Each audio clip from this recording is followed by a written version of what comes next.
நாளுக்கொரு நல்ல பங்கு. யாத்ராகமத்திலிருந்து தின தியானங்கள். ஏப்ரல் 10. யாத்ராகமம் 1ஆம் அதிகாரம் 15 முதல் 22 வரை உள்ள வசனங்கள்.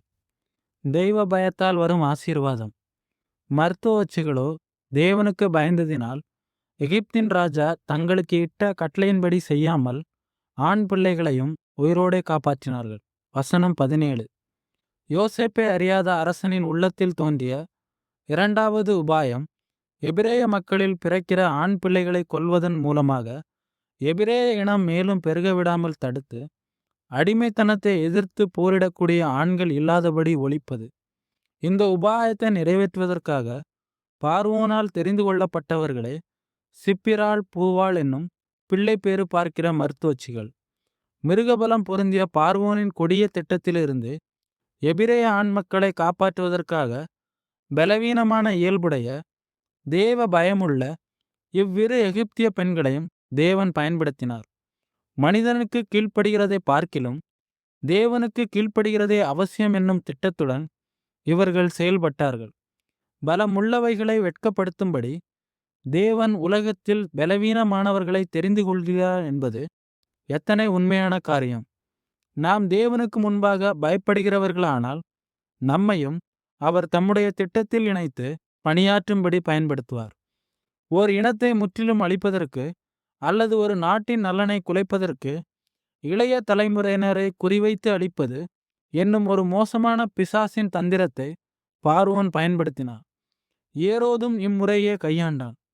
இளம் தலைமுறை கிறிஸ்தவர்களை வழிவிலக செய்வதன் மூலமாக சபையின் எதிர்கால நம்பிக்கையை குலைத்து போடுவதற்கு இம்முறையையே சாத்தான் பயன்படுத்துகிறான். திருச்சபையின் மேன்மை, நற்செய்தியின் வல்லமை பற்றிய அக்கறையில்லாத ஒரு கிறிஸ்தவ சமுதாயம் இப்போது வளர்ந்து கொண்டிருக்கிறது. இவர்களுக்கு முன்பாக உலகத்தின் கவர்ச்சியும் செல்வ செழிப்புமே பிரதானமாயிருக்கின்றன. இவர்களை காப்பாற்ற சிப்போராள் பூவாளை போன்று தேவனுக்கு மட்டுமே பயப்படுகிற, இரவும் பகலும் ஜெபிக்கிற தேவ பக்தியுள்ளவர்கள் அவசியமாயிருக்கிறார்கள். தேவன் மருத்துவச்சிகளின் சேவைகளை கனப்படுத்தினார். இதன் நிமித்தம் 2 வகையான ஆசீர்வாதங்கள் நிகழ்ந்தன. ஒன்று, எபிரேயர்களின் எண்ணிக்கை அதிகரித்தது. வசனம் 20. அதாவது தங்களுடைய செயலின் பலனை அல்லது விளைவை இவ்விரு மருத்துவச்சிகளும் கண்டு மகிழ்ச்சியடைந்தார்கள். இரண்டாவது, மருத்துவச்சிகளின் குடும்பங்களை தேவன் தழைத்தோங்க செய்தார். வசனம் 21. தேவனுக்கு பயந்தோரின் சேவை தங்களுக்கும் பிறருக்கும் ஆசீர்வாதங்களை கொண்டு வருகின்றன. தேவ பயம் மற்றெல்லா பயத்துக்கும் சாவுமணி அடிக்கிறது. அது ஒரு வலிமையான சிங்கத்தை போல தைரியமாய் நின்று மற்றெல்லா பயத்தையும் ஓட செய்கிறது என்னும் பிரசங்கிகளின் இளவரசன் சார்லஸ் ஸ்பர்ஜனின் பொன்மொழியை இன்றைய நாளில் நினைத்து தைரியம் கொள்வோம். பிசாசு கர்ஜிக்கிற சிங்கத்தை போன்று வலம் வரலாம்.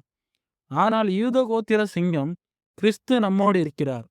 பிதாவே, உமக்கு பயப்படும் பயத்தை எங்களுடைய இருதயத்தில் வைத்து பிசாசின் தந்திரமான எதிர்ப்புகளைக் கண்டு நாங்கள் சோர்ந்து போகாதிருக்க உதவி செய்யும். ஆமென்.